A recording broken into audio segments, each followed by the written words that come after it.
ማለኒ ከኔው እንዴት እገባለሁ ገጠር ትለይ ነበር ድሮ እናቴ ባጭር ወንበር አስቀምጣ እድሜ ደርሷልና ልጅ ከገጠር ሚስት አምጣ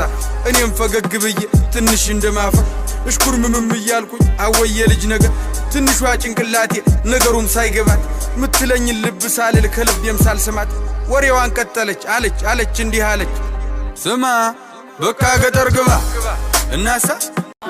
ከማቦርሳ ሰርቄ መቶጁ ኮኮስ ቅባት ገዝቼልሽ ስመለስ ቀበቶኑ የኔራት ከጄ ተስሎ ዘንበር ሳሳይሽ ትምህርት ቤት ከኔ በላይ ነበረ መታለቅሽው እንደናት በ10 ሳንቲም ሽልጦ ወዳችን ተለጥቶ ሰኞ ማክሰኞ ስንዘል እግራችን ተላልቶ ስንጋባ በቃቃ ሁሉም የልቡን አሽቶ አታገቢም ነበረ ከኔ ሌላ ወንከቶ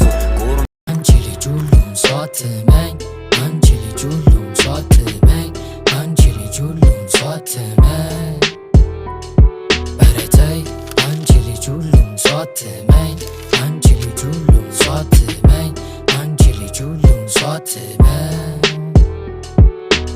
ብትወጪ ይሻላል አታመልጭም በሩን ከምሰብረው እባክህ ተወኝ ትለዋለች እሱ ግን ክፉ ነው ምን የተለየ ነገር ይዘሽ ነው የምታካብጂው አሁን በጸባይ ውጪና ያንን ማስያዣ ፍቹ አምና መታ መከዳቷን ለማጮሃ ተንገረው ለሰው ትደውል እንዳለል ስልኳ ያለው ካልጋ ነው በሩ ሲደበደብ